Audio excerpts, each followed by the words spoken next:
Argentina is one of the most complex countries there is. A complex economy powered by complex people and complex institutions. That's why, in this study, we will we will analyze first the Argentine people as society to know what the country is made up of. Then we will examine Argentine politics to see how those people are organized. And finally, we will analyze the Argentine economy to see what this political system and these people can bring about and produce. We really hope you will enjoy our efforts to give the most detailed information and data about this country and its complex foundation. Now it's time to speak a little bit about this country's society. Argentina is widely known as a cultural melting pot due to its past, which main feature is the number of migration waves from various parts of the world to this country. This mixture of cultures became a key element for both the population and the Argentinian culture. In just a century, between 1876 and 1976, Argentina increased 10 times its population, becoming the fourth most populated country by immigrants. It can be said that Argentina is a country which receives immigrants from many parts of the world, mainly from Italy, but also from Spain, Japan, Syria, Lebanon. These migratory movements can be situated in two main waves of immigration. The first one in the mid to late 19th century and the second one in the post-World War II period. Argentina has become a receiver of massive migratory fluxes since its very beginning. Before starting to talk about these immigration periods, it's necessary to mention the pull factors that foster European immigration to Argentina, which are mainly two. First, Argentina's lack of workforce and the shortage of labor and economic resources in Europe due to the second industrial revolution that was taking place in that moment. Second, the similarities between those two regions made Argentina an appealing destination for Europeans. But let's start from the beginning. The first inhabitants of the Argentine soil were indigenous tribes, who developed their respective cultures. In the 16th century, the arrival of the Spanish conquerors brought their own customs and values from their country of origin. This was the first cultural convergence in the territory. Then, Peruvian and Chilean groups established in the northern and in the western regions of the country, respectively, while the Spanish settled in the eastern region. From the mid-19th century to recent years, it has been one of the main destinies from these European movements, with the United States, Canada, Australia, Brazil, and the Antilles. The arrival of these foreigners to Argentinian territory, which made a crucial influence in the country's demographic structure, responded to an active Euro-immigration policy which came from the Argentinian government. This happened due to the lack of labor Argentina had in that moment. It was part of the society model that the elites had designed, which aim was to create an Europeanized country, prosperous and civilized. This ambition can be seen in the Argentine Constitution of 1853, which states in its 25th article that the federal government shall encourage European immigration, and it may not restrict, limit, or burden with any tax whatsoever the entry into Argentine territory of foreigners whose purpose is tilling the soil, improving industries, and introducing and teaching the sciences and the arts. This article, hence, shows the promotion of only European immigration on its constitution, leaving apart other nationalities or ethnic groups, and it obviously was criticized, as it has been considered as racist. The main advocates of this white European racism in that moment were Domingo Sarmiento or Juan Bautista Alberti. The main European immigrants who ended up in Argentina in order to get a better way of life were from Italy and Spain. On one hand, Spaniards in Argentina mainly came from Galicia, Basque Country, and Castile and Leon. It has to be mentioned that Galician immigrants amounted to 70% of the total Spanish migratory movements, in consequence of the precarious socio-economic situation that the region was going through. Castelao, a well-known writer and poet, shows in his paintings the difficult situation Galicians were dealing with in the 19th century. On the other hand, Italian heritage is a pretty common characteristic in the Argentine society, with approximately 37% of the population having Italian ancestors. Latin American immigration started to be more frequent during the 1970s and 1980s. Nevertheless, all these migratory waves are not something from the past. Argentina is still a focal point for immigrants. For instance, the Syrian program, initiated by the Argentine Direction of National Migrations, was born as a response of the Syrian refugee crisis, in order to provide refugees temporary visas in Argentina. All these migratory movements make Argentina one of the most culturally heterogeneous countries of the world. This can be noticed in several aspects. For instance, the vast range of languages spoken in the country. Apart from Spanish, the official language, Italian, German, Quechua, Guarani are also spoken in certain regions of the country. The majority of the population has European roots, and the aboriginal population represents less than 3% of the total, with tribes as the Mapuches, the Collas, or the Wichis. It is precisely this small percentage of non-white social groups in Argentina what makes some scholars criticize the multiculturality of the country. Another important factor which shapes the Argentinian society is religion. Article 14 in the Argentine Constitution states that all the inhabitants of the nation have the right to profess freely their religion. The most popular religion is Catholicism, but also other creeds such as Protestantism, Judaism, or Islamism can be found. We can say that Argentina is an heterogeneous country where differences between nationalities and ethnic groups are highly valued and respected. And what about Argentina's culture? Argentine culture, due to all the migratory movements mentioned before, can be defined as a mix of characteristics of all the cultures that make up this Latin American country. Buenos Aires has always been the edge of the country's cultural life, offering a wide range of activities and traditions. Literature has always been an important element in the country's cultural richness, both in novel and poetry. Authors as Victoria Campo, Jorge Luis Borges, Julio Cortázar, Alfonsín Astorni, or Ernesto Sábato are worth mentioning. Within the theatrical world, Buenos Aires is recognized as one of the most important theater capitals in the world. The Colón Theater and the Corrientes Avenue are referenced worldwide. Actors such as Ricardo Darín or playwrights as Griselda Cambarro or Marco de Nevi stand out in this artistic model. In the cinema industry, there are well-known cinema actors as Federico Lupi or Guillermo Héctor Francella. And obviously, we can't talk about Argentina without talking about tango, named as Intangible Cultural Heritage of the Humanity by the UNESCO in 2009.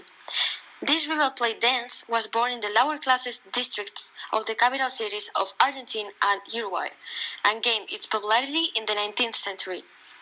As it was created in Buenos Aires as well as in Montevideo, it has European and African influences. It became popular worldwide fastly because of its rhythm and style. Derived from the dance, the tango music appeared afterwards too.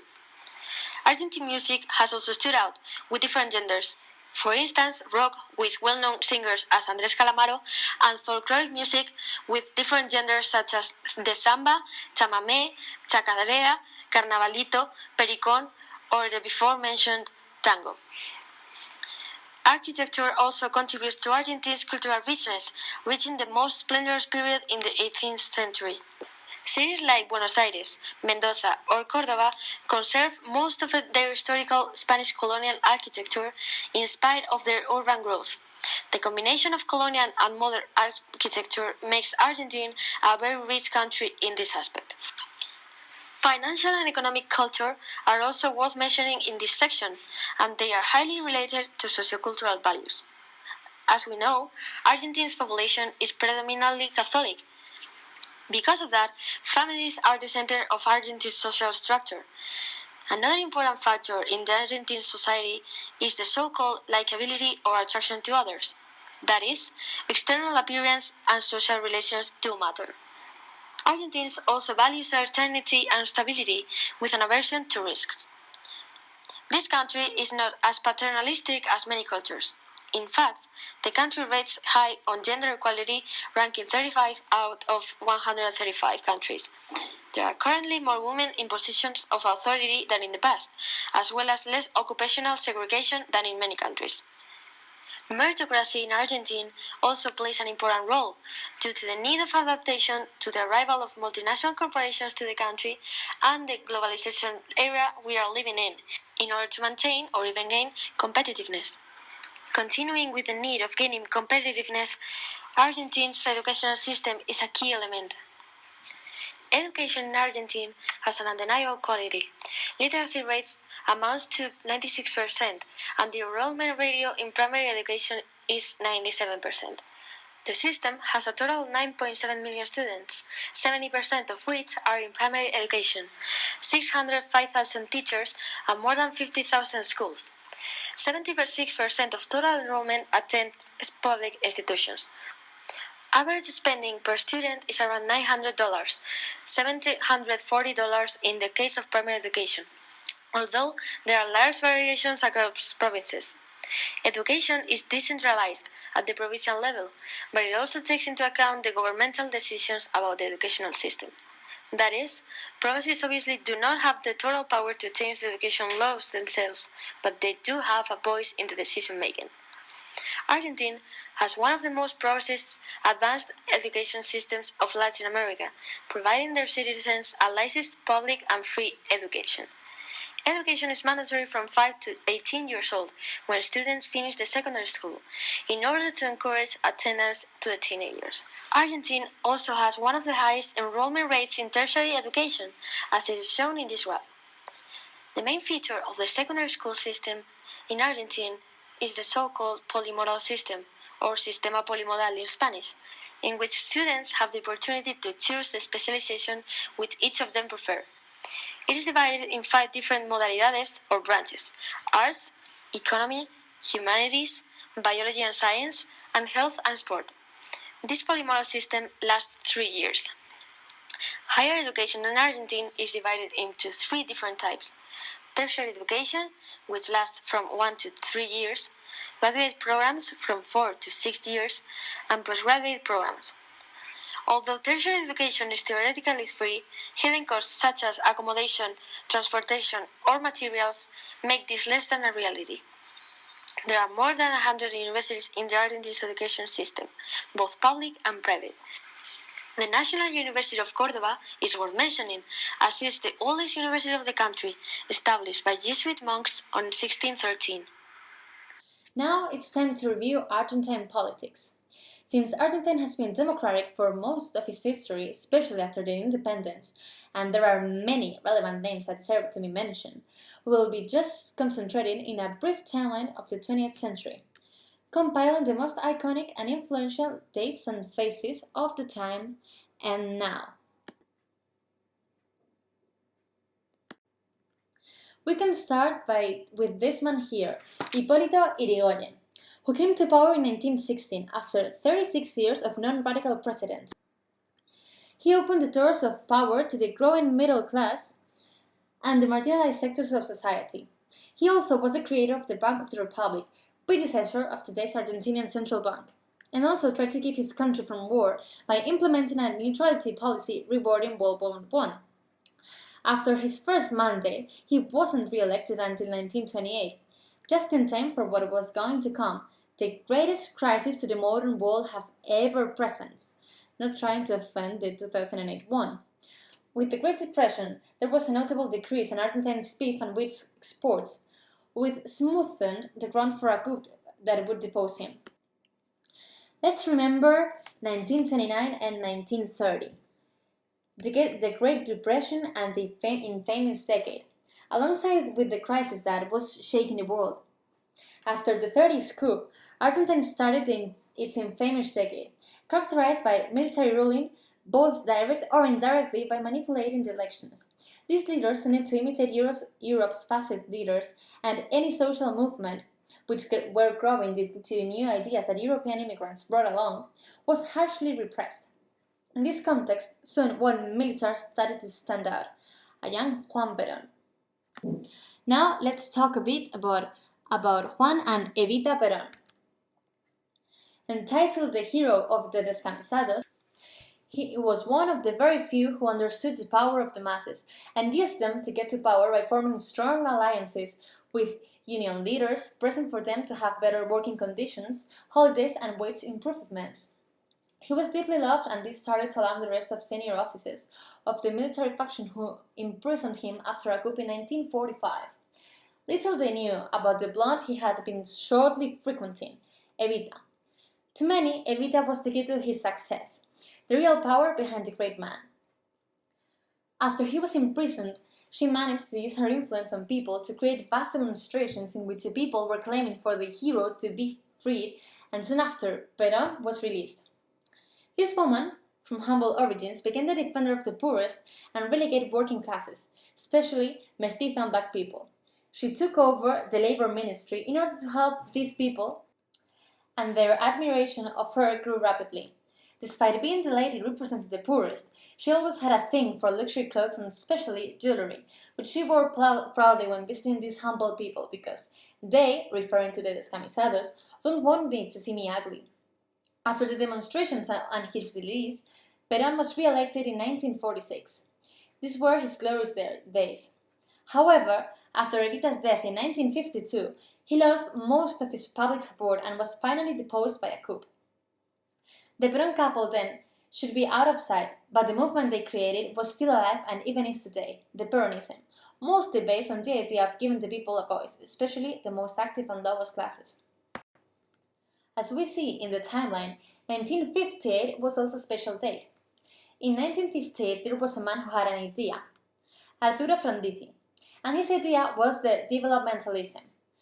Regarding the out-of-control inflation and bad performance of the economy, he decided to increase foreign investment, especially in the local heavy industry sector, and by an increase in public expenditure, stimulate the economy in order to encourage the creation of local businesses and to make Argentina a self-sufficient country regarding oil production.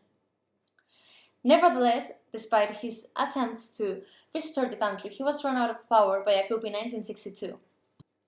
The years following a military government was self-imposed. The country was governed by juntas, and in 1976, a new leader for the junta government emerged after a coup. His name was Jorge Videla and immersed Argentina in its darkest hour. Just like many military governments do, he wanted to suppress his opposition. The difference is that he made it literally disappear.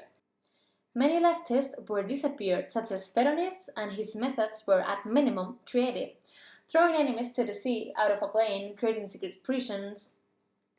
These disappearances moved very much the population since they were massive and many movements claiming their beloved ones emerged, such as Las Madres y Abuelas de la Plaza de Mayo. Today, it's known that thanks to Snowden and WikiLeaks, that this dictator was backed by the US in an attempt to stop the communist idea's contagion. While all this happened, he also implemented extremely liberal policies, which instead of fixing the economy had the opposite effect. During his ruling days, inflation and debt rates in Argentina skyrocketed. Thank God he was substituted by Galtieri in 1981. Fast forward in 2 years, in 1983, we find other very influential face, Raúl Alfonsín. Elected after the junta's government, he had a tough task ahead, the reconciliation between the civil society, deeply hurt and grieving, and the military forces of the nation, who had abused their power.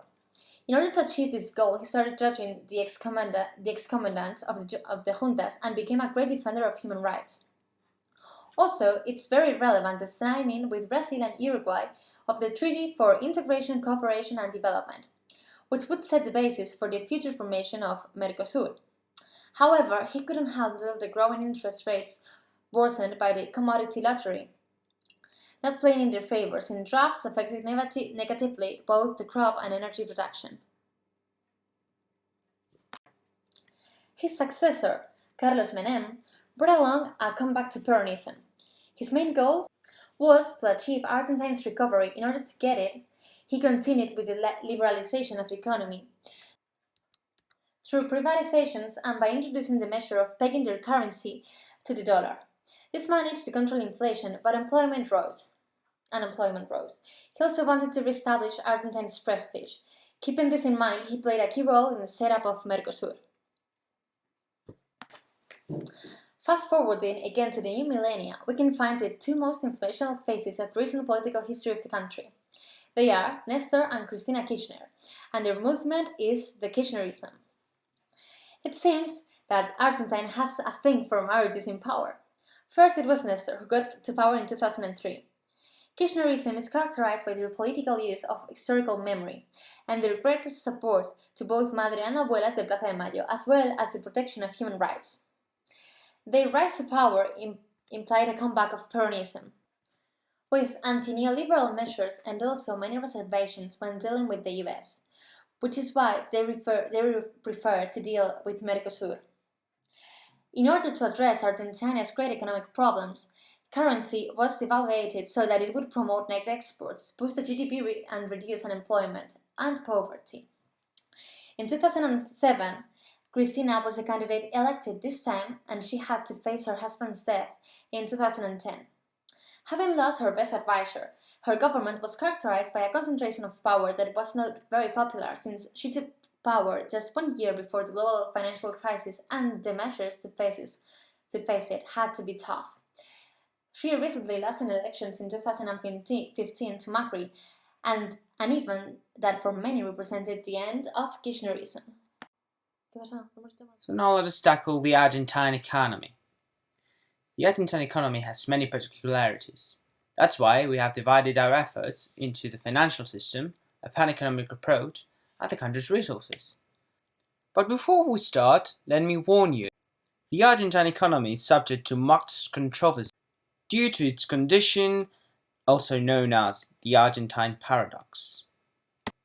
This condition states that while Argentina has achieved advanced development in the early 20th century, while all the other countries were suffering, then experienced a reversal while all the other countries were developing.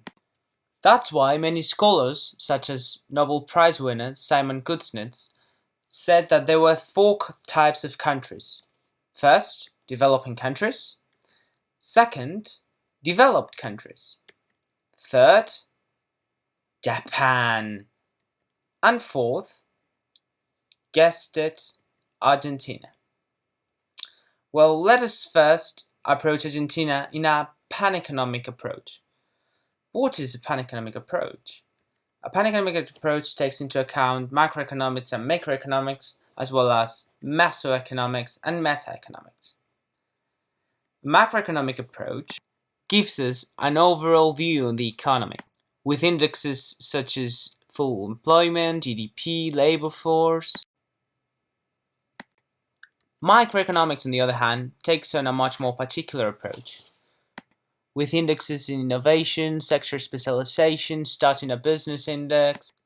Then metaeconomics takes on sociocultural factors such as work ethic, values. And finally, mesoeconomics takes on infrastructure and other factors such as and regarding information, internet, environmental policy, etc. So, we should first tackle macroeconomics, then mesoeconomics, microeconomics, and mesoeconomics. But since Path already tackled much of the factors of metaeconomics, we shall spare it from this part of the presentation. So let us begin with macroeconomics. The first and star ratio of macroeconomics is of course the GDP, which in the Argentinian case is growing at 0.5%, standing at $540.20 billion. The other star index, which helps us predict the political background, is unemployment, which in the Argentinian case is decreasing at a rate of 0.9%, standing at 5.9% of the population. These two factors indicate a healthy economic development. However, inflation, which has been an historical enemy of the Argentine economy, is growing at a much higher rate of 15%, standing at 14.30%. We must also take into account the GDP per capita, which is growing at 1% and standing at $22,300, and the minimum wage, which stands at 5,588 Argentinian pesos, indicating that the average Argentinian has a good purchasing power. But let us examine the composition of the GDP. First, we have a 3% in investment in inventories, a 17% in investment in capital, a 16% government consumption, and a 64% of household consumption. This indicates a strong dependency on the government consumption, which we will now tackle. First, we can see a high rate of government debt to GDP, which increased this year at a rate of 0.5%, standing at 43%. This situation is aggravated by a deficit of the balance of trade, which decreased by a dramatic amount of 41%, standing at $254. However, government spending keep rising at a pace of 0.15%, standing at 102,849 million pesos. The most worrying thing about this structure is that as much as $139.6 billion is owed to external debtors, growing at a pace of 2%, making each Argentinian lift as much as €4,426, which made Argentina rank 106th on the Competence Index, which measures the capacity of a state to provide for welfare to its citizens with the available resources.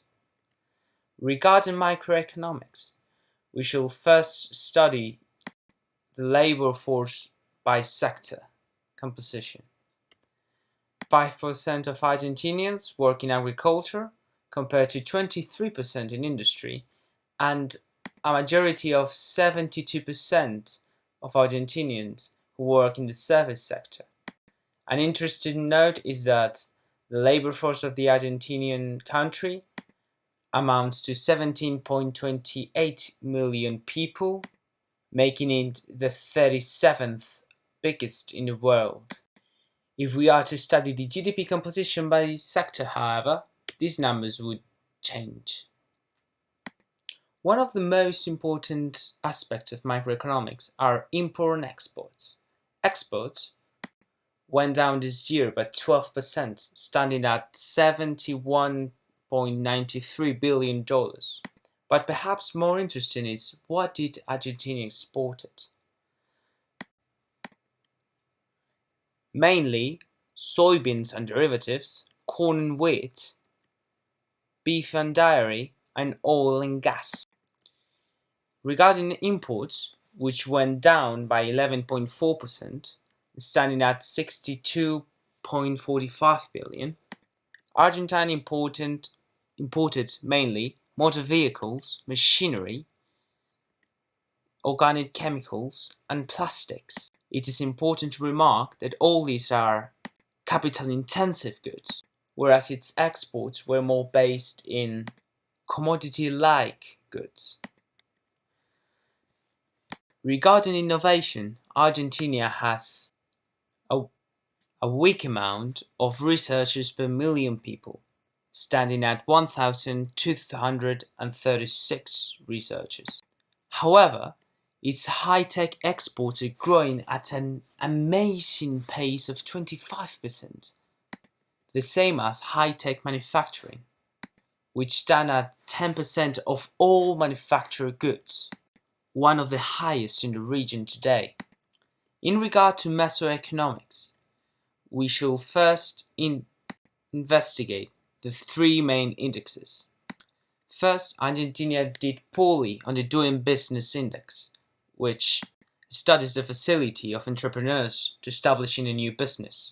Second, the Transparency Index, which Argentina also scored poorly, achieving a 79th place in the global ranking. This index reflects the capacity of its citizens to access information. However, Argentina did greatly in the third key index, which is public spending in education, growing this year by 11.10%, standing at $24,099.5 million, which means that every Argentinian gets a spending of €537. This situates Argentina as one of the top spending governments in education in the world, with the 20th position, dedicating a 5.14% of its GDP to education. In regard to infrastructure, Argentina possesses a vast roadway network that amounted to 69,412 kilometers, combining with as much as 161 paved airports and a net of waterways of 11,000 kilometers. Although the most outstanding transportation infrastructure of Argentina, it's its well-known railway, amounting to 36,917 kilometers. Now that we have covered a pan-economic approach, we shall study the country's resources. Argentinia's natural resources have played a major role in the country's economic development, and so we are therefore studying now its geography. Argentina possesses a huge landmass that, combined with its waters, amount to a total of nearly 3 million square kilometers, making it the 8th biggest country on Earth. But perhaps more interesting is the fact that it has a massive coastline of almost 5,000 kilometers and an outstanding agricultural land rate of 53.9%. These two factors play a key role as they bestow Argentina with its main comparative advantage over the rest of the world. But Argentina is also a strategic position, as it controls the access to the Strait of Magellan and the Beagle Channel to the south. In concern to orography, Argentina is composed by a rich plains of the Pampas in the north, a rugged Andean terrain in the west, and the well-known flat to rolling plateau of Patagonia in the south. Argentinian resources are mainly lead, zinc, tin, copper, iron ore, and uranium, but also has massive possessions of oil reserve and shale oil, which amounted to the 3rd biggest reserve in the world, that is, of shale oil. So now, let us study our final factor, the financial system. The financial system, in order to work well, has to answer two things. First, are investors and savers able to access their ideal risk-return trade-off? And second, are consumers, producers, and entrepreneurs able to access favorable credit? To answer these two credits, I've built a flowchart with the 5 most important financial system indexes in order to get a full glimpse of the Argentine system. By the looks of it, we can see that it's not very well. First, interest rates are awfully high, at nearly 23%. Also, the money supply M2 is over the roof and still growing at a pace of 1.8%, which means that the Argentine Central Bank is keeping up with the monetary expansive policies that are ruining the country's inflationary conjuncture. But all these deficits and debts are aggravated by the fact that the government is depleting the foreign exchange reserves at a massive rate of 22%, standing at $21,802 million. We can also see this by looking at the central bank balance sheet, which is increasing at a staggering rate of 8.4%, stating that the Argentinian central bank is actually aggressive on its monetary policy, which not only affects consumers, but also exporters, which are hindered in the markets by uncertainty and uncompetitiveness. Finally, capital flows are decreasing at a staggering rate of 38%, as investors are aware of the many menaces, that is, financial menaces, stealthily flying over the country. So, this brings an end on our economic investigation of Argentina, an economy that has suffered a lot from political uncertainty, failed immigration policies, inadequate strategic policies, such as the import substitution policies that not only prevented Argentina from profiting from its comparative advantages, but also made its products expensive and thus uncompetitive in the international market. Thank you for watching.